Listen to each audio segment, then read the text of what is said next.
Imagine someone scams you for a few $100s, laughs in your face, and then 18 months later you make them pay for every single penny when with interest.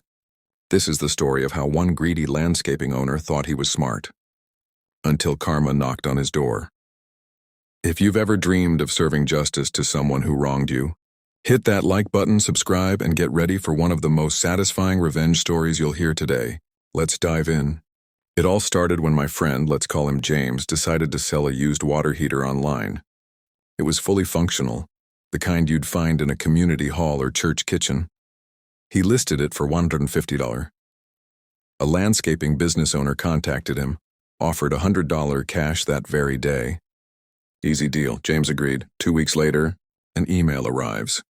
Hey, the water heater isn't working. Repairs done, $400 invoice attached. Pay within 48 hours or I'll send debt collectors. James, worried about legal trouble, reluctantly paid. Then the man replied, "This is the price you sometimes have to pay when selling secondhand electronics. Have a great day." That smiley face burned into James's memory. At that moment, he felt powerless, betrayed, all over just $400. A month later, James is at a bar. A young woman nearby starts talking about her boss and who runs a landscaping firm, and how he ripped off some dumb guy selling a water heater. James joins their table. "Mind if I sit?" "That sounds interesting." She laughs and explains how her boss bought a broken heater for $25, a working one for $100, billed the seller $400 for repairing the broken one, then flipped the working one for $300 profit. When she mentioned the company name, James froze. It was the same man, the landscaper who scammed him. COVID hit. Life moved on. But 18 months later, karma delivered the perfect setup. While browsing the same marketplace, James found the landscaping company selling tools and a generator for $800. In his country, selling a generator legally requires a warrant of fitness, WF. It proves the generator works and is safe. No WF Garshire, big legal trouble. James immediately noticed the listing had no WF attached, and judging by the photo, this generator was in rough shape. Evil plotting music intensifies. James and his flatmate decided to buy it together. The owner didn't know James by face. Their first transaction was contactless. They went to the storage unit. The landscaping owner, an old grumpy man, barked orders at his workers. He handed over the generator saying, "As is, no refunds." James's flatmate transferred $800, no WF given.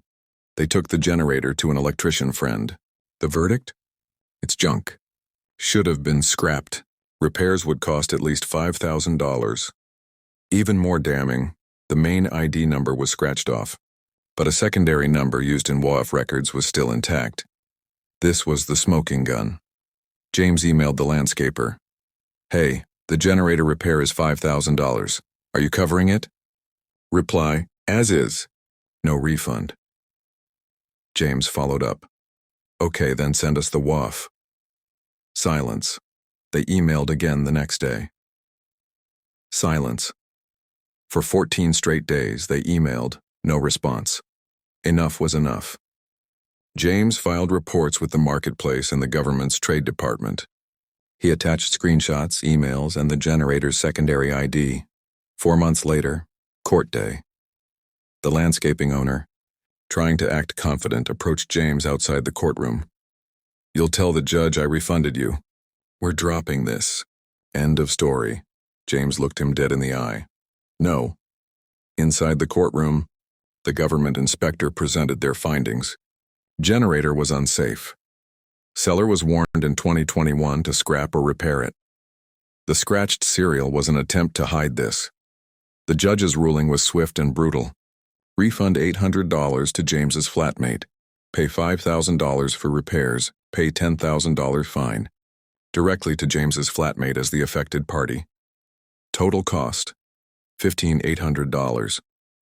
The old man's face went pale. His arrogance shattered. Outside the courtroom, still fuming, he yelled, "I don't deserve this." "Why me?" James smirked. "Remember the water heater?" Confusion washed over his face. "Yeah, the one you scammed me for. This is karma. With interest. You have 48 hours to pay, or we send a debt collector. Remember?" This is the price you sometimes pay when selling second-hand electronics. A poetic justice. He paid every penny 2 days later. James and his flatmate split the $10,000, repaired the generator, got a proper woof, and sold it for $1,000. Then they celebrated with a night out, all on Karma's tab. Some people think they can scam others and walk away, but Karma has a way of waiting patiently, then striking hard when they least expect it. What goes around truly comes around. If this story gave you chills, smash that like button and subscribe for more satisfying revenge stories every week. Tell us in the comments, what's the best revenge you've ever seen? Thanks for watching. And remember, karma never misses.